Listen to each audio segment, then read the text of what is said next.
अब आए नाजरीन, एक प्रोपेगेंडा किया गया था, ऐसा तो दुश्मन भी नहीं करते जैसा प्रोपेगेंडा शेर अफजल मरवत ने और मिशाल यूसुफजई ने किया।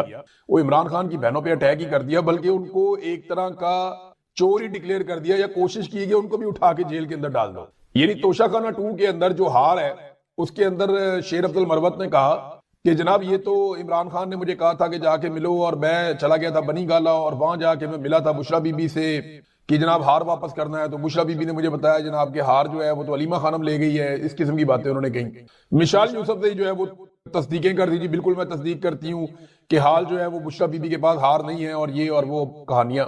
अलीमा खानम ने इसका एक जवाब दिया, और कुछ मैंने अपने से भी इंफॉर्मेशन इकट्ठी की। एक तो पहले आप ये देख लें कि इमरान खान साहब की फैमिली ने या बुशरा बीबी ने जो हार लिया तोशा खाना से, वो तोशा खाना के कानून के मुताबिक लिया। होता क्या है कि सरकारी ऑफिसर जाता है, जाके कीमत लगाता है, आकर बताता है जनाब ये इतने का है, अब इसका इतना परसेंट आप 50% आप जमा करवा दें। सपोज उन्होंने 50% जमा करवाया और वो हार ले लिया। और मैं आपको एक और बात बड़ी जिम्मेदारी से बताता हूं, इमरान खान साहब इसको डिनाई नहीं कर सकते। इमरान खान साहब इसकी जिम्मेदारी से भी दूर नहीं जा सकते, because he was the prime minister of Pakistan. जब ये ज्वेलरी परचेज की गई, ये कानून के मुताबिक की, कानून को कहीं वायलेट नहीं किया गया, और इमरान खान को इस बारे में नहीं पता। ये मैं आपको आज जिम्मेदारी से बता रहा हूं, लेकिन क्योंकि इमरान खान साहब की फैमिली ने लिया है तो इमरान खान की जिम्मेदारी है, वो इससे पीछे नहीं जा सकते। लेकिन कानून के मुताबिक लिया ना, गैर कानूनी तो नहीं लिया। इस तरह की 1000 चीजें कलसूम नवाज ने ली हैं, नवाज शरीफ की बेटी ने ली हैं, खानदान ने ली हैं, जरदारी खानदान ने ली हैं, बेशुमार लोगों ने ली। जिस कानून के तहत उन लोगों ने ली, इसी कानून के तहत बुशरा बीबी ने भी ले ली। अब हुआ ये कि ये हार कहां पे है, ये मामला उठा दिया शेर अफजल मरवत ने। तो मैं आपको कंफर्म कर देता हूं कि इमरान खान साहब की फैमिली ने, उनके सोर्सेज ने कंफर्म किया है कि ये हार अलीमा खानम के पास नहीं है, बल्कि तोशा खाना का कोई भी सामान उनके पास नहीं है, उन्होंने लिया ही है इमरान खान साहब की बहनों ने।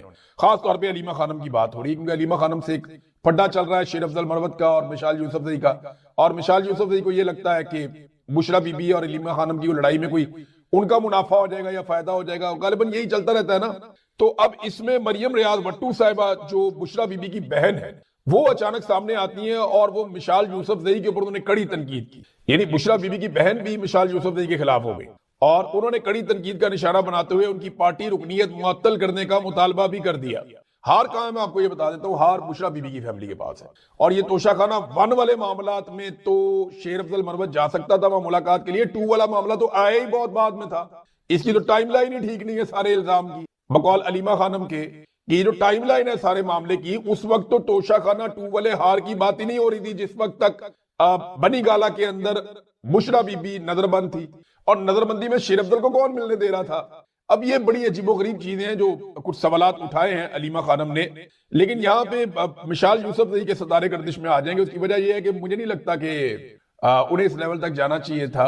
अपनी अपनी मजबूरी होती है, बेचारे शेर अफजल की अपनी मजबूरी है, मिशाल यूसुफजई की अपनी मजबूरी है, हमारे बहुत सारे जर्नलिस्ट हैं बेचारे, उनकी अपनी मजबूरियां हैं। कोई बेचारा इधर से निकल के गाली देता है, कोई उधर से निकल के गाली देता है। पाकिस्तान की मिलिट्री एस्टेब्लिशमेंट का कंट्रोल बड़ा कमाल है, बड़ा कमाल कंट्रोल है। उन्होंने लोगों को ऐसा कंट्रोल किया है, किसी को इधर से पकड़ लेते हैं, किसी की वीडियो निकाल लेते हैं, किसी की करप्शन निकाल लेते हैं, किसी को वैसे ही डरा देते हैं, किसी को नौकरी की धमकी दे देते हैं, किसी को ये कहते हैं तुम्हें यहां से निकाल देंगे, वो कर देंगे, ये कर देंगे। हर एक के ऊपर कोई ना कोई उन्होंने डंडा रखा हुआ होता है। लोग बेचारे कंप्रोमाइज हो जाते हैं। सारे लोग मजबूत तो नहीं होते, एक तरह के सारे लोग खड़े भी नहीं हो सकते बेचारे।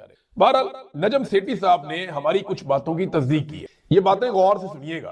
ये बातें वो नजम सेठी कर रहे हैं जो नवाज शरीफ के, यानी शरीफों के, जरदारियों के और आसिम के, सबके, आसिम मुनीर के सबके करीब है। यानी ये जो नजम सेठी साहब हैं, मिलिट्री एस्टेब्लिशमेंट इनसे नाराज नहीं है। ये पाकिस्तान में प्रोग्राम कर रहे हैं, पाकिस्तान में रहते हैं, वहां प्रोग्राम करते हैं, घूमते फिरते हैं। दूसरा, शरीफ है, जरदारी है, ये भी आपके सामने।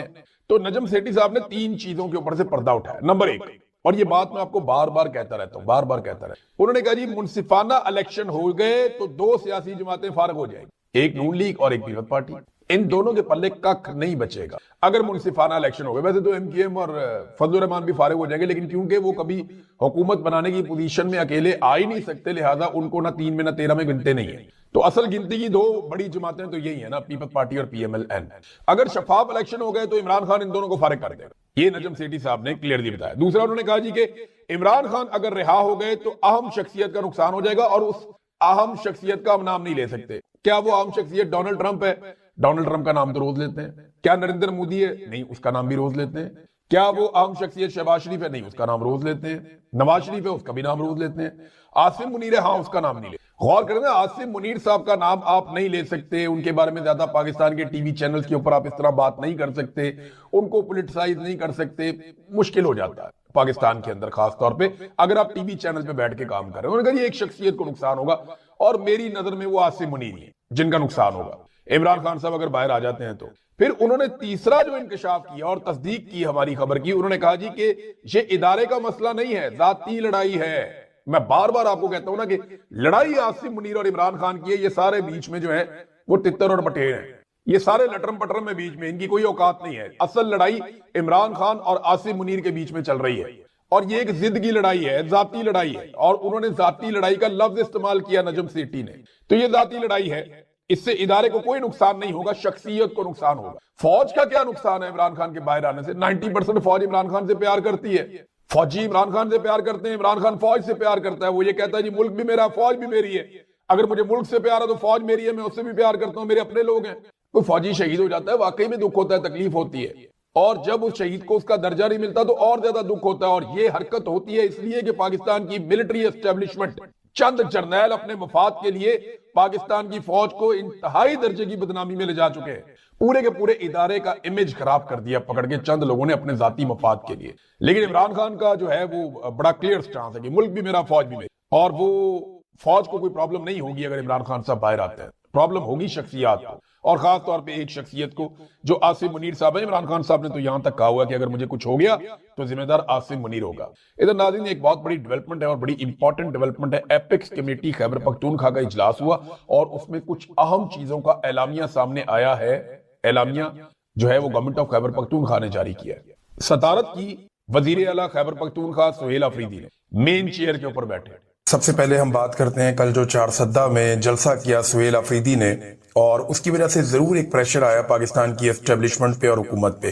तो बड़े लंबे अरसे से ये कोशिश की जा रही थी कि खैबर पख्तूनख्वा में जो पाकिस्तान तहरीक इंसाफ की पाकिस्तान में वाहिद हुकूमत है, जिससे पाकिस्तान तहरीक इंसाफ को ये उम्मीद है कि इमरान खान साहब की रिहाई के लिए अगर कोई दबाव आएगा तो वो खैबर पख्तूनख्वा से आएगा।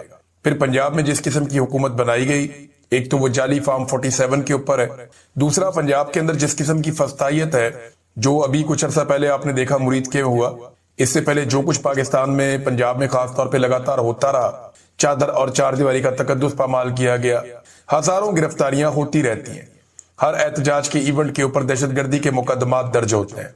खास तौर पे जो गरीब लोग हैं, कमजोर लोग हैं, मिडिल क्लास के, उनके घरों का सामान तोड़ा जाता है ताकि वो सियासत से बाज रहे। जब भी रेड करते हैं तो बंदा पकड़ने से ज्यादा तवज्जो इस बात पे होती है कि उनके घर को मुकम्मल तबाह कर दिया जाए ताकि ये लोग सियासत से बाज आ जाएं।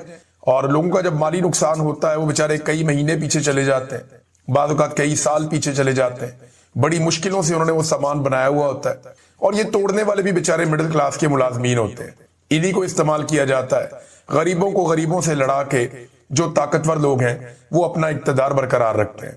तो खैबर पख्तूनख्वा से एक उम्मीद पाकिस्तान तहरीक इंसाफ को या इमरान खान साहब को है कि वहां से एक जोरदार तरीके का ऐसा एहतजाज होगा या इस किस्म की सिचुएशन बनेगी कि फिर उसके बाद इंसाफ के रास्ते खुलेंगे। अब चारसद्दा में सुहेल अफरीदी साहब ने जो पहली एंट्री दी है, ये जलसे के मैंने तमाम मनाजर निकाल कर देखे तो मुझे आइडिया हुआ कि ये वाकई एक बहुत बड़ा जलसा था। इसकी उम्मीद नहीं की जा रही थी कि लोग इतना ज्यादा रिस्पॉन्ड करेंगे।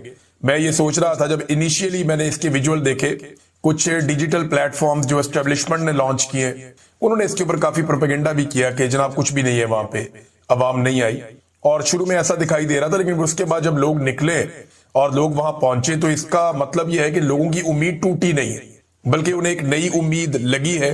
और अब एक नया एहतजाजी रद्द अमल शुरू होगा, एक नई मनसूबाबंदी शुरू होगी जो एक तहरीक की शक्ल इख्तियार कर सकती है आने वाले दिनों में।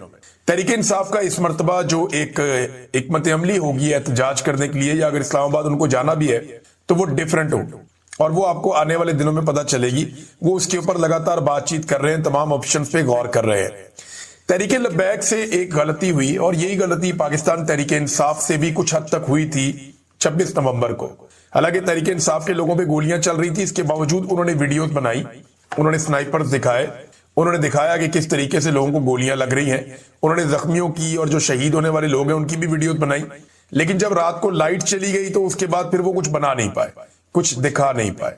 और तहरीक लब्बैक का कत्लेआम जो है वो क्योंकि दिन की रोशनी में हो रहा था, फजर की नमाज के बाद लोगों ने अजानें दी, उसके बाद ये कत्लेआम शुरू हुआ था। अब उसमें कितने लोग मारे गए, इसमें अलग अलग किस्म की सबकी अपनी राय है। कुछ लोग तो तादाद बहुत ज्यादा बताते हैं, जो कम बताते हैं न्यूट्रल सोर्सेज वो भी इतनी कम नहीं बताते, वो भी दर्जनों की बात करते हैं। जबकि जो हुकूमत है वो चंद लाशों से ज्यादा कोई मानती नहीं है। हुकूमत का अपना एक मौक़िफ़ होता है, वो हमेशा चीजों को डाउन करने की कोशिश करते हैं, चाहे वो किसी की भी हुकूमत हो। लेकिन एक मुरीदके में कुछ तो ऐसा हुआ जिसको छुपाने की लगातार कई दिनों से कोशिश की जा रही है और उनकी क़यादत भी दिखाई नहीं दे रही। अब ये खतरे की घंटी है जो खैबर पख्तूनख्वा में बज गई है। देखिए, एक चीज मैं पाकिस्तान के हर पॉलिटिकल वर्कर को बताना चाहता हूं, चाहे उसका ताल्लुक किसी भी सियासी जमात से हो।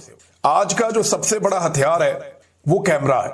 अगर आपने कैमरे में किसी फुटेज को महफूज कर लिया है तो वो इतना बड़ा हथियार है कि वो बड़े से बड़े को काबू कर लेता है, और आज नहीं तो कल वो हथियार काम आता है।